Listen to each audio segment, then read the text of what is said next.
नमस्कार साथियों, आज चर्चा का विषय है अभी थोड़े 2-3 साल पहले कोरोना कालखंड की कुछ घटनाएं। कोरोना कालखंड के कुछ खट्टे मीठे अनुभव जो आपके साथ मैं शेयर करना चाहूँगा। और इस समय में कुछ लोग वंदनीय हो गए और कुछ लोग निंदनीय हो गए।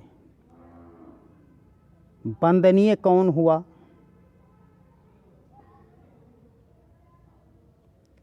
हमारे देश के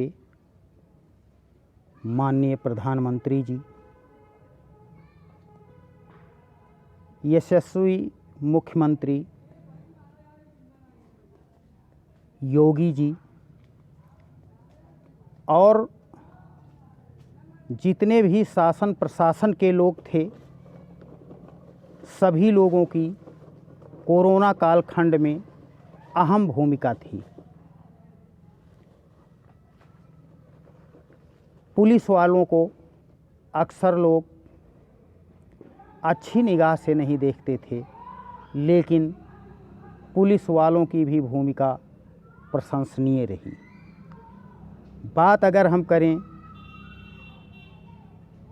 मेडिकल डिपार्टमेंट से जुड़े लोगों की, तो इनकी भी भूमिका सराहनीय रही।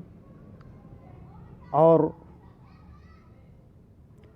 कोरोना कालखंड की एक घटना से मैं बहुत द्रवित हुआ था कि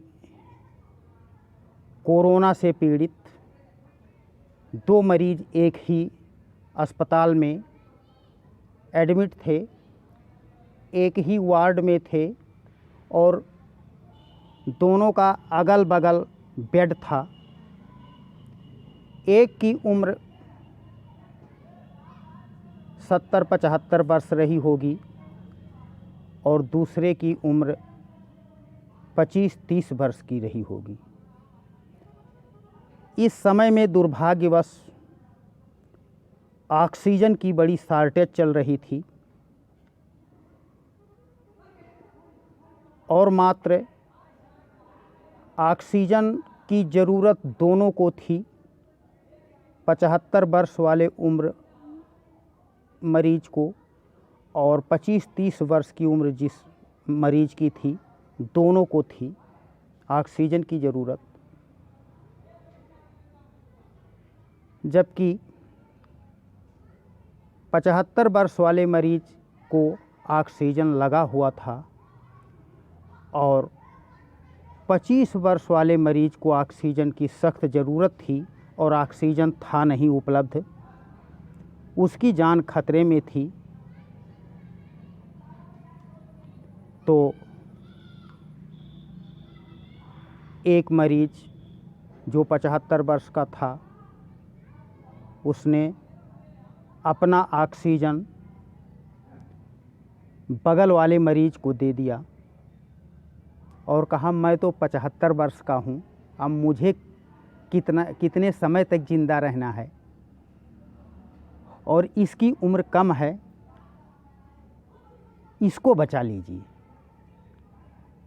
साथियों, मैं बहुत द्रवित हुआ और मैंने महसूस किया कि इसी का नाम तो भारत है। तो साथियों, ये अपने आप में एक त्याग और समर्पण, इसे ही कहते हैं कि जान लुटाकर किसी की जान लौटाना। तो ऐसे लोग हमारे देश में हैं, जितनी प्रशंसा किया जाए कम है, वो वंदनीय हैं। और इसके बाद साथियों, इसी समय यूक्रेन और रूस के मध्य युद्ध चल रहा था और हमारे देश के तमाम बच्चे मेडिकल की उच्च शिक्षा पाने के लिए विदेश में थे। कोई रूस में थे, कोई अमेरिका थे और युद्ध एकदम तेज़ी से चल रहा था। तो हमारे प्रधानमंत्री जी की कृपा से उन बच्चों को सुरक्षित पहुंचाने की व्यवस्था किया गया और इसी बीच भारत के तिरंगे की ताकत दिखाई दिया। भारत के तिरंगे को हाथ में लेकर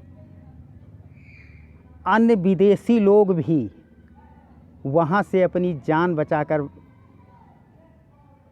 अपने देश वापस आए, सुरक्षित अपनी जान बचाकर आए। और अपने जो भारतीय छात्र थे उनको तो क्या कहना, क्योंकि इस समय भारत का डंका पूरी दुनिया में बज रहा है। तो उस समय भारतीय तिरंगे की ताकत उस युद्ध में दिखी। भारत कहाँ है इस समय ये दिखाई दिया और ये किसकी बदौलत है। हमारे देश के जो दो योगी बैठे हैं शीर्ष पर, ये सब उन्हीं की कृपा है कि आज तिरंगे में ये ताकत है। तो साथियों, ये सब बहुत ही आंतरिक ताकत देने वाली चीज़ें हैं। इसलिए मैंने आप लोगों के समक्ष इसको रखना चाहा। और साथियों, ये सब तो अच्छे कर्म थे, वंदनीय हैं, लेकिन कुछ लोगों के काम हमने देखा जो उच्च शिक्षा के लिए गए थे, मेडिकल की शिक्षा के लिए डॉक्टर बनने गए थे। बताइए, लोग कहते हैं कि भैया डॉक्टर भगवान के रूप होते हैं और वो डॉक्टर बनने गए थे और उनकी जब वापसी हुई सुरक्षित यहाँ, तो एयरपोर्ट पर उनका नाम नहीं याद है, हमारे देश के एक मंत्री, सरकार का प्रतिनिधि उनको रिसीव करने गया। तो उस समय का दृश्य जो हमने देखा वो काफ़ी निंदनीय दृश्य था। हमने ये देखा कि मेडिकल के छात्र एयरपोर्ट पर बहुत ही शान से गुजर रहे थे, अपने घर वापस आ रहे थे। और ये समझिए कि सरकार का प्रतिनिधि अगर कोई उनको रिसीव करने गया था, उनसे मिलने गया था एयरपोर्ट पर, तो वो भारत सरकार ही वहाँ पर खड़ी थी। लेकिन मैंने ये किसी भी मेडिकल छात्र को जो डॉक्टर साहब लोग थे, ये नहीं देखा कि उनको थैंक यू बोलें या उनको प्रणाम करें। उनकी तरफ वो निगाह भी नहीं किए। इस चीज़ का कष्ट है और ये निंदनीय है। जितनी निंदा किया जाए कम है। अगर कोई अशिक्षित लोग ऐसा काम करते हैं तो वो क्षम्य है, लेकिन कल उनको डॉक्टर बनना है और बनेंगे। तो मैं समझ नहीं पा रहा हूँ कि वो क्या करेंगे। उनको तो नतमस्तक हो जाना चाहिए, साष्टांग प्रणाम करना चाहिए कि भारत सरकार के मदद से, सहयोग से आज हमारी जान बची है और हमारे पीछे और भी अन्य छात्र जो विदेश के थे वो भी सुरक्षित अपने वतन पर पहुँचे हैं। तो उनको गर्व होना चाहिए अपने देश पर, और जो भी भारत सरकार का प्रतिनिधि था वहाँ उनको साष्टांग प्रणाम करना चाहिए। वो भारत के संस्कार और संस्कृति को लज्जित कर रहे थे उस समय। तो ये थे साथियों खट्टे अनुभव, और इससे पहले जो आपको बताए वो मीठे और सुखद अनुभव थे। तो साथियों भारत इसी का नाम है कि जिसने अपना गैस सिलेंडर अपने बगल में लेटे हुए तड़प रहे मरीज को दे दिया और खुद की जान की परवाह नहीं किया। इसी का नाम भारत है। भारत इसका नाम नहीं है कि जिसने जान बचाकर तुमको तुम्हारे वतन पर पहुंचाया हो, तुम्हारे घर पहुंचाया हो, तुम्हारे माँ बाप से मिलाया हो, उसको प्रणाम ना करना, उसको थैंक यू ना बोलना, इसका नाम भारत नहीं है।